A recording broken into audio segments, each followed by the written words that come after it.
Hello, and welcome back to Gunfighter Life. Today, since it's the middle of September, which is crazy to say, mostly I think because of where I am, it's still been well over 100. I can't remember it.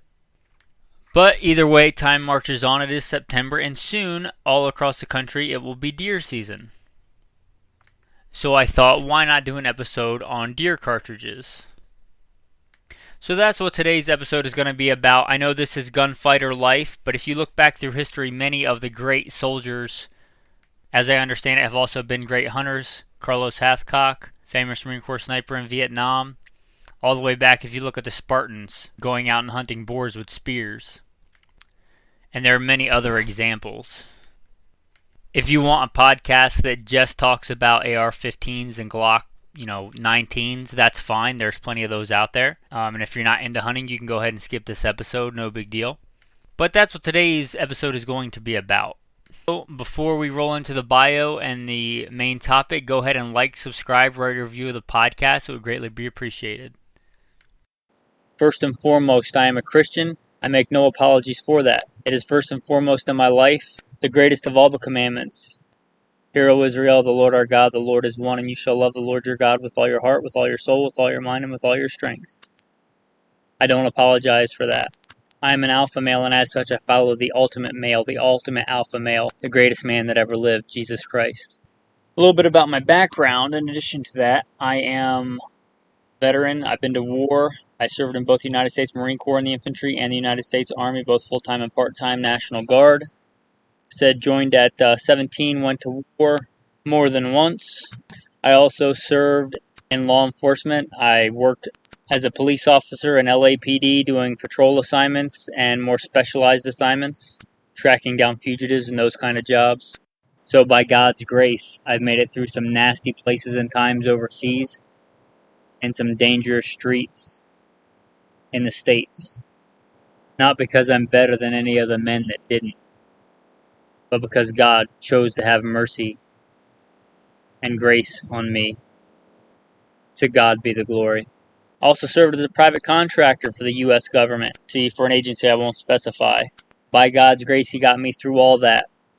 In addition to that, I started competition shooting even before I joined the Marine Corps at 17. I've been blessed to win more shooting competitions than I can remember, both rifle and pistol. Mostly pistol are most of my competition and championship wins. But I have also competed in, muzzle loader, archery, shotgun, knife throwing, hatchet throwing. I've been very blessed with those talents, and I try and use them and multiply them. I've done quite a bit of hunting and outdoor, I guess we'd say, survival type activities, hunting and fishing all over this beautiful country. I have been a professional hunter and guide. Not many people today can see they've been a professional exotic and big game hunter of things like bison and exotic animals, but I have been one, and I'm very blessed for that. I've also gone out into the wilderness, by God's grace, with a Bible and a shotgun, and not just survived, but thrived. Also a professional firearms instructor. For the United States Marine Corps, I was an urban warfare and desert warfare instructor under a Mojave Viper. I'm also a FBI certified firearms instructor and have been for a lot of years. I'm certified by some other three-letter government agency. NRA certified instructor. And I have taught at one of the big-name firearms shooting academies in the country. So I've been very blessed to win many competitions and be a shooting instructor for military, law enforcement, and civilians. I have served as a commander of a tactical team. My current full-time job is as a leader of a tactical team. Primary mission is to stop active shooters in a fairly large metropolitan area. Alright guys, with that, let's get into deer cartridges. And I'm more specifically talking about deer cartridges for a rifle. I may do some other things on like handgun hunting or something like that, or shotguns for deer. But today we're going to be talking about rifle hunting for deer. So if you are more the tactical rifle, AR-15, Glock 19 kind of guy, and you've never really been out hunting, but it's something that interests you and you're not objected to it morally, putting meat on the table, good, healthy, good quality, wild meat for yourself and your family, maybe give this episode a listen. I've done plenty of other ones on like hunting and stalking and things like that. But if you're looking to get into hunting deer, especially rifle hunting, or if you've already been doing it and maybe looking for that next rifle, hopefully you'll enjoy today's episode. So what we're talking about today is deer hunting either east of or west of the Mississippi, either white-tailed deer or mule deer, but a medium-sized, thin-skinned game. And I think my number one recommendation is going to be the 243. As far as rifles go, I believe that I have killed more deer, elk, whatever with a 243 than probably anything else. Except for handguns, because I have done quite a bit of handgun hunting. It will probably be a toss-up. But I do the other things, the handgun hunting, the archery hunting, because it's more of a challenge. When we're talking rifles, I have a little youth model 243. It's a Remington 700. I bought it at Walmart. Who knows how much I paid for it? Probably 300 and some, 400 and some bucks back in the day. I've had a Burris 3-9 that I got from a very good buddy of mine. It's one of the reasons I think I've kept it on there so long. Anyway, hiking up and down the mountains of Idaho, and a lot of other places, I have taken many deer and taken elk with that rifle, taken a wolf. Been very blessed. And that little 243 youth model, nothing special. That is a great cartridge. The 243 is fantastic. It's fantastic for anybody. And you get a lot less recoil, and you get a lot less, let's say, complications that you might get with bigger, more powerful rounds. And if you shoot a deer, with the caveat that it's not some kind of weird varmint bullet or something, if you shoot a deer with, good bullet selection in a 243 and it doesn't go down, that's most likely, almost certainly your fault. There's always a little gray area in ballistics, but if you didn't put the deer down with a 243, you probably weren't going to put it down with a lot of other things. As a professional hunter and guide, I've seen deer not go down right away when people shot them with 300 Win mags and other stuff. And that's not a fault of the cartridge. That's because shot placement is important no matter what cartridge you use. And for that, I think 243 is going to be my top pick. It'd be a great first deer rifle. It'd be a great 10th deer rifle. The 243 is just fantastic. I would say that the ammunition is generally easy to get and readily available, but in the ammo apocalypse of 2020, 2021, even 243 kind of dried up. I had a hard time finding it. But it's about as easy to get as most other things. It's a caliber you're likely to find, at Walmart if Walmart has a good stock of ammunition, or whatever, your Big Five, your Academy Sports, wherever it is. And I know not everybody is buying their ammunition by 1,000-round cases online and getting it shipped to their house. A lot of people just go to the store and buy a box or two of ammunition, and that can be a big advantage. 243 is just a great round. It is a deer slayer for deer-sized game.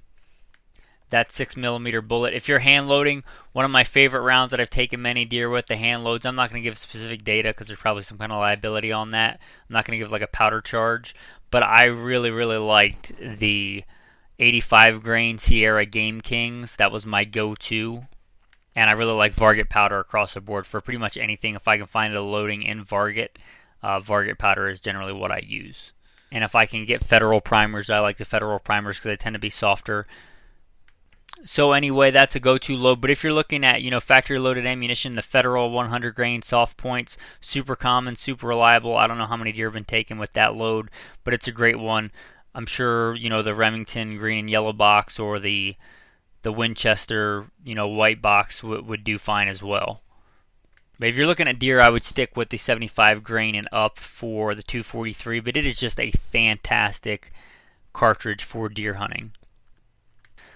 My next one, I guess I should say the next two, are kind of ballistic twins. If you're a ballistic nerd, and don't get me wrong, I got nothing against that. I'm kind of a ballistic nerd myself. You can argue the nuances of these two, but the 30-06 and the 308, both of these are fantastic. Both have some advantages and disadvantages. The 30-06 requires a little bit longer of an action than the 308, but the 308, if you're loading or hand loading or shooting heavier grain bullets, then that can give you a little bit of advantage. But basically, ballistic twin, if you're looking at load data and 150 grain-ish range, which is the 150 grain, 165 grain, 168 grain is kind of your go-to for the 308, 30-06 for deer. And if you're looking at those, the 308, 30-06 is kind of the standard, and for good reason. It's got great flexibility. If you're looking at hunting, other things, elk, bear, those cartridges will certainly do it. If you don't know, just a quick brief history. Obviously, the 30-06 is named because it was adopted in 1906. It's a 30 caliber adopted in 1906. It was shortened down from the 30-03, or not shortened down. It was just kind of changed a little bit from the 30-03. And we used that successfully, in 2 world wars, and then shortly after, with some engineering and some modern powders, the military industrial complex kind of looked at that and thought, how can we make this more efficient? And they figured out how to load pretty much the same velocity, same charge weight in a shorter cartridge, and hence the 308 was born, which is what the M14 was chambered in, and is still in service today, with snipers, with medium machine guns, as the 7.62 NATO when we joined NATO and NATO became a thing for us.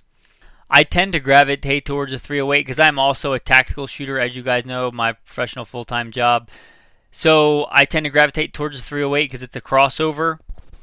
I can shoot it in my SCAR 17 tactical applications. I can shoot it in my bolt gun for hunting, and it's great for that. For that reason, I tend to gravitate towards the 308. If you like a little bit more of the historicity and you want, the old blued steel walnut Winchester Model 70 and 30-06, I would not fault you at all for that. It's a great cartridge. I'm talking about as far as ballistics go, either the 308 or the 30-06 are going to do you fine. If you just are the kind of person that wants to be an effective, efficient hunter, you're not really going to be a gun nut. You just want that one rifle to kind of do everything. You may one day hunt bear, or may one day go out west and hunt elk or something like that. You may want to go to Alaska and do an all-around kind of hunt. Then the 308 30-06, I would say, is the way to go. Very versatile, very flexible. Because they're so ubiquitous, there's so many different loads. You can load them down to 110 grain, maybe even lighter than that, all the way up to 200 grain. I used to load 200 grain spear soft points. I forget, hot core I think is what they were called, but 200 grains for the 308 because they're hard to find in a factory load. But anyway, I digress. They're both great cartridges. If you're looking for that one, you're just going to buy one rifle and hunt with it every year, and you want to be able to hunt multiple things, multiple different conditions, that 308 30-06 is great. So I would steer you more towards that if you want something a little bit bigger than the 243. And we touched a little bit on the historicity. If you want to just get in touch with the history of hunting and kind of the American culture of hunting, and your main reason for hunting is kind of the history and getting in touch with the past, you may also look at the 30-30. The 30-30 is a great round. Most notably, if you're looking for the history stuff in the lever action. Some people just like lever action. Some people just want to hunt with, what they envision their grandparents, great-grandparents hunting with, or they like the West, they like the cowboy culture, those kind of things. And the 30-30 is a great cartridge. The 30-30, either in the Winchester 94 or the Marlin 336. I know there are, other models than that. There's the Henrys and things, but those are the big two. They've been around a long time in whatever iteration, slight differences over the past 100 years. They have put deer in the freezer for that long, and deer are not taking steroids now. They don't need any more killing than they did 100 years ago. Those cartridges work just fine today. The 30-30 is a great round. It's a great round in those lever actions. It's honestly, for most hunting, for most people, inside 150 yards. A lot of people that hunt never shoot past 150, 200 yards. The 30-30 is great for that. Those rifles are light, they're handy. They're often kind of referred to as the redneck assault rifle. They do give you kind of a higher rate of fire than you're going to get with a bolt action, higher capacity if you care about those things.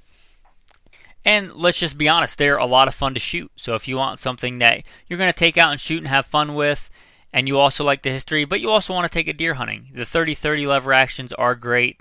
I don't own one, mostly because I do a lot of training, and I do a lot of training with, like I said, mostly tactical stuff, and there's really not a lot of crossover. There's, I don't want to get into training a whole nother platform, a whole nother manual of arms with a lever action rifle. I practice running the bolt and running a bolt gun pretty well. So for me, I generally stick to bolt guns and semi-autos for hunting for those reasons.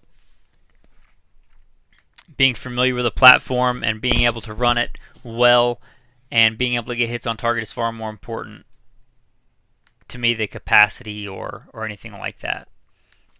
With that being said, in crossover and knowing that, well, I don't know that, but I've heard many, many times in the past couple of years how the AR-15 is the most popular rifle in America, and I can't verify that. But let's just start with the assumption that that's true.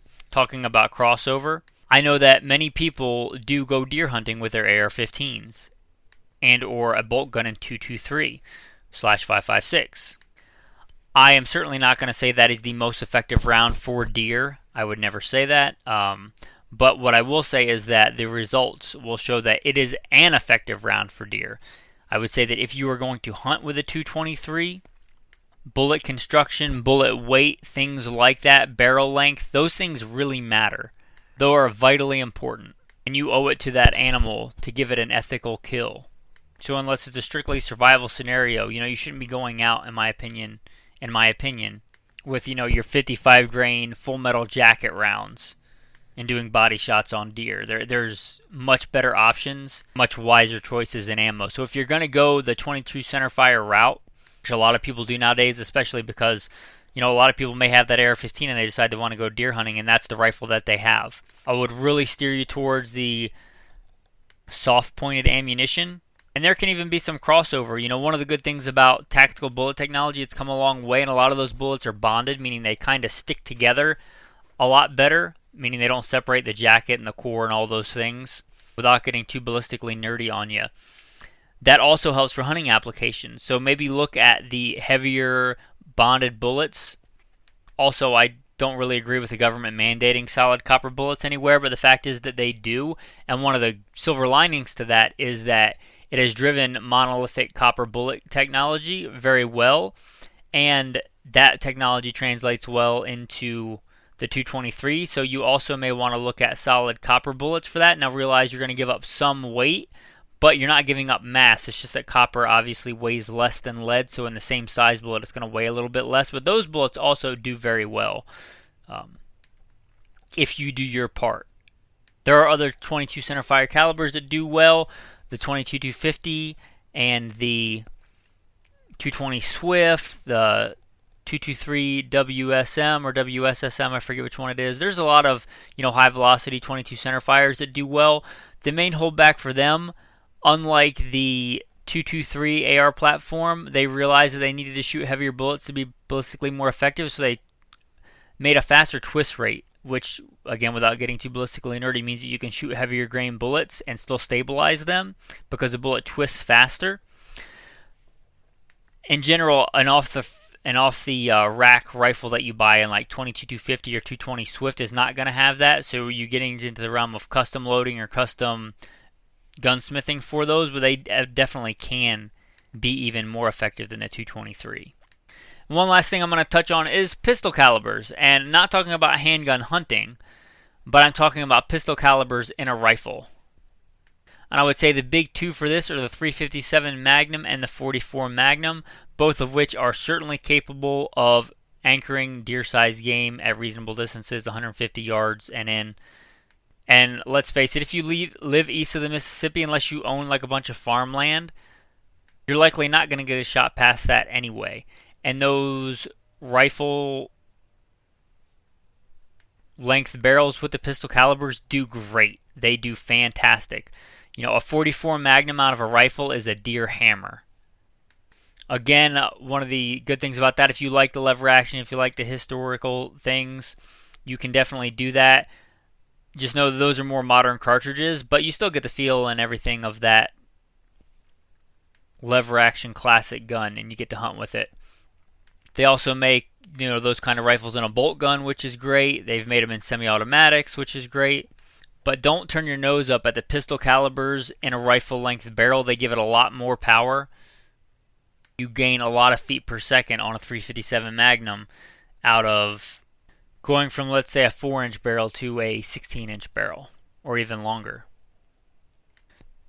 Again, if you're going to use pistol calibers in a rifle, bullet construction is important. Bullet construction is important in general, but it's extra important when you're getting into realms like the 22 calibers or the pistol calibers for deer out of a rifle, because most defensive ammunition is designed for handguns, and expansion on hollow points is driven by velocity. If you get a lot more velocity, the bullet may expand too quickly and give you less penetration. There's an inverse relationship.